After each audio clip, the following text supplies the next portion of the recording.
apakah ini juga mungkin termasuk salah satunya Indonesia masuk tadi Pak dalam Global Asia Insurance Partnership tadi? Kalau yang gaib tadi itu lebih kepada pertukaran informasi pengalaman ya dari regulator lain, dari perusahaan asuransi global, akademisi dan sebagainya. Kalau dari gaib itu lebih kepada isu protection gap ya, kesenjangan perlindungan terhadap masyarakat ya. Jadi kalau dari gaib itu ada lima protection gap ya. Yang pertama itu natural catastrophic, itu bencana alam. Jadi kalau protection gap itu didefinisikan sebagai berapa risiko dampak terjadinya suatu event bencana alam dan berapa yang sudah dilindungi, diproteksi dengan asuransi. Itu antara real potensi itu jauh sekali. Apalagi Indonesia adalah masuk dalam kategori ring of fire ya. Itu yang pertama. Yang kedua adalah mortality gap. Jadi kematian, kalau ada kematian itu berapa risikonya dan berapa proteksi terhadap kematian. Yang ketiga adalah cyber gap. Ya, kalau terjadi cyber attack itu dampaknya luar biasa, finansialnya, tapi proteksinya rendah. Yang keempat itu health protection gap. Jadi kalau kesehatan di Indonesia juga masih banyak yang orang membutuhkan kesehatan dan proteksinya itu masih rendah. Dan yang kelima itu adalah retirement saving. Jadi tabungan pensiun. Jadi kalau orang pensiun itu, ternyata orang pensiun tidak punya tabungan untuk kehidupan setelah pensiun ya. Jadi mengandalkan dari penghasilan yang sangat kecil, ya untungnya di Indonesia masih anak-anaknya masih bisa mengcover untuk kebutuhan pensiunan itu. Dengan 5 isu ini Pak, apakah produk-produknya akan didorong lagi Pak ke depannya? Ya tentu kita, dan ini tidak bisa sendiri. Jadi harus bersama-sama dengan pemerintah, dengan masyarakat ya, dan penyediaan daripada produk-produk apa yang bisa mendorong masyarakat bahwa proteksi itu diperlukan. Jadi upaya yang kita harapkan itu dalam kampanye di masyarakat, literasi itu adalah produk syariah itu jangan dianggap sebagai kewajiban. Ini adalah kebutuhan. Jadi mindsetnya itu harus dirubah, ini kebutuhan. Kebutuhan kalau terjadi apa-apa, saya udah ada yang proteksi gitu kan. Kalau sudah terjadi dan ternyata tidak punya, baru loh kenapa saya tidak membeli produk asuransi. Itu yang kita mau secara mindset masyarakat bahwa saya memang memerlukan asuransi.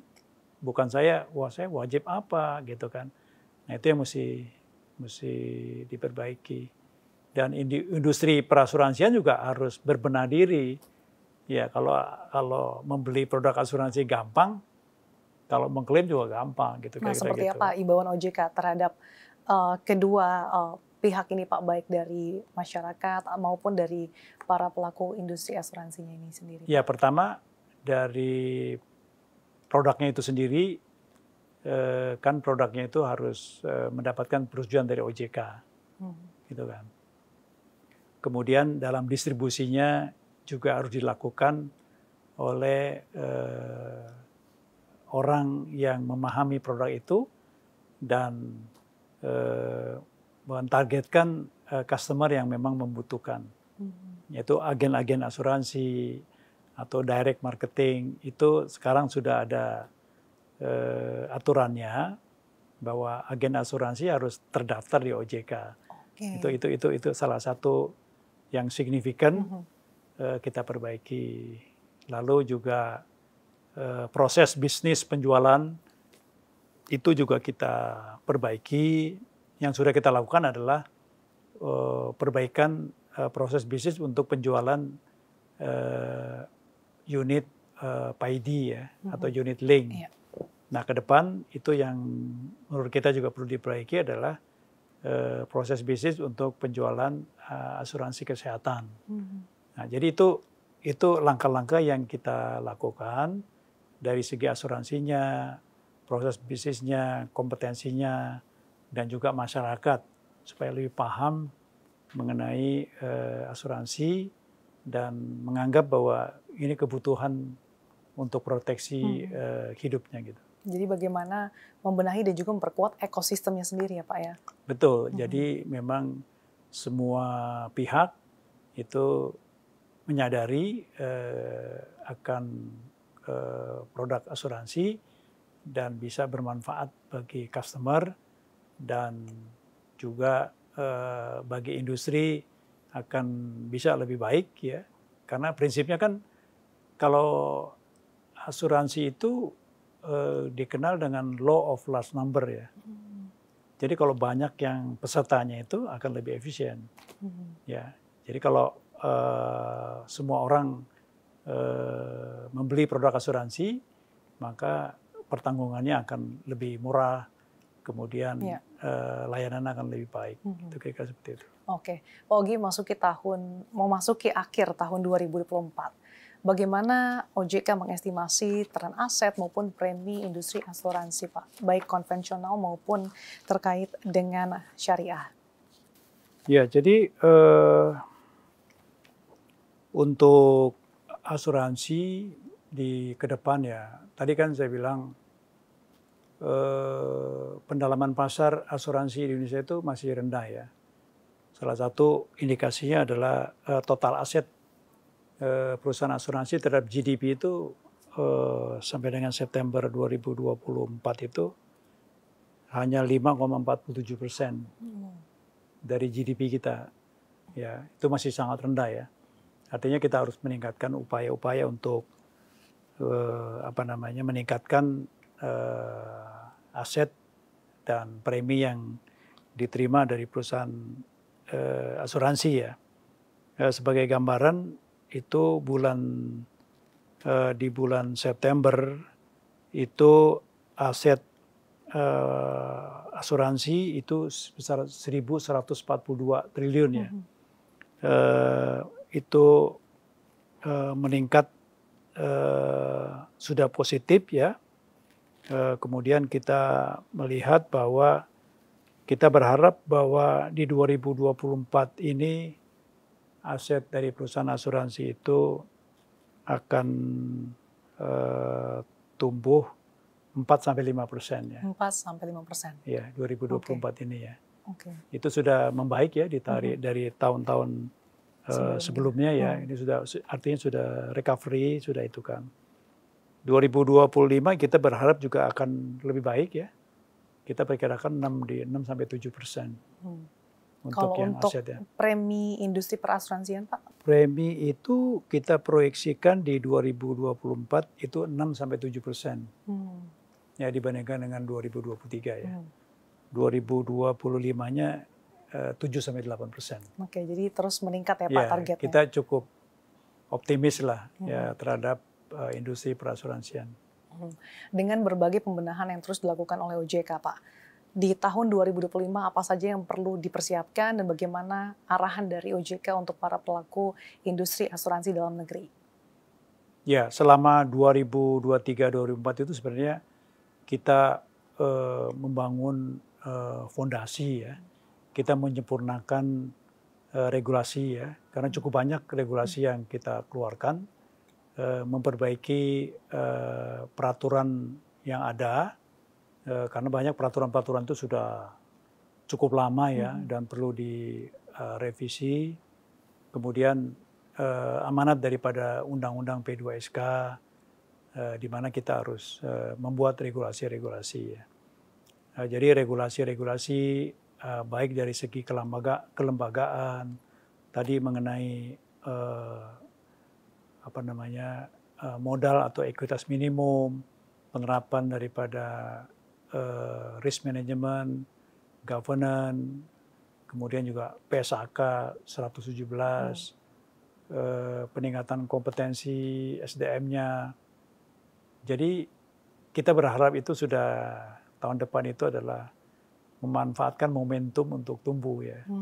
Mudah-mudahan dengan pemerintahan Bapak Presiden Prabowo Subianto, program-program berjalan, dan tentunya industri perasuransian akan mendukung itu dan bisa memberikan benefit kepada publik, pada masyarakat, dan sekaligus juga memberikan kontribusi terhadap pertumbuhan ekonomi Indonesia.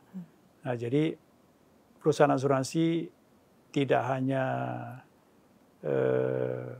fokus kepada perusahaannya sendiri, tapi juga harus memperhatikan kepentingan daripada konsumen dan juga berkontribusi pada pertumbuhan ekonomi Indonesia. Ya. Closing statement dari Anda, Pak, seperti apa dan apakah dalam waktu dekat dengan berbagai tantangan dan juga seiring dengan berkembangnya industri dan kebutuhan masyarakat dan juga digitalisasi, apakah ada kebijakan atau aturan yang akan dikeluarkan oleh OJK, Pak, dalam waktu dekat ini? Ya, OJK merespon perbaikan regulasi ya sesuai amanat daripada P2SK ya. Tahun 2024 saja ya di bidang untuk sektor perasuransian kita mempersiapkan 10 peraturan ya. Ada 6 POJK dan 4 surat edaran OJK. Dari 6 POJK itu sudah diterbitkan 2. Yang 4 ini dalam waktu dekat sekarang sedang harmonisasi di Kementerian Hukum. Karena menyusun peraturan OJK itu harus ada yang namanya rule making rule. Jadi kita buat draftnya, komunikasi kepada industri, kemudian secara hukum, secara internal, diputuskan dalam rapat Dewan Komisioner, lalu dibawa kepada Kementerian Hukum untuk harmonisasi dengan ketentuan yang lain, baik lagi. Jadi cukup panjang ya. Nah, jadi dari 6 itu 2 sudah dikeluarkan, 4 ini diharapkan itu juga sudah bisa diterbitkan ya, mudah-mudahan dari ini kan pergantian pemerintahan, kementerian masih baru, mudah-mudahan tidak tetap bisa memproses itu. Jadi ada 6 POJK dan ada 4 SEOJK dan 3 diantaranya sudah terbit. Ya, tinggal 1 lagi. 2025 juga kita masih melanjutkan kira-kira ada 11 peraturan, 5 mengenai RPOJK dan 6 itu SEOJK. Nah itu juga kelanjutan daripada proses ini yang masih diperlukan untuk pengaturan di industri perasuransian. Karena pengawasan terhadap sektor jasa keuangan, asuransi misalnya, itu diartikan luas. Dari mulai pengaturannya, perizinannya, pengawasannya, dan juga perlindungan terhadap konsumen. Jadi secara proses mesti melihat semuanya. Kalau pengaturan masih lama, pengawasannya juga berbasiskan pada ketentuan yang sudah tidak sesuai. Kita harus juga ada pengaturannya, ada perizinannya, kemudian ada pengawasannya dan perlindungan konsumen. Oke, baik. Terima kasih Bapak Ogi Prastomi Yono sudah berbagi insight-nya bersama kami di Money Talk. Sehat selalu untuk Anda. Terima kasih.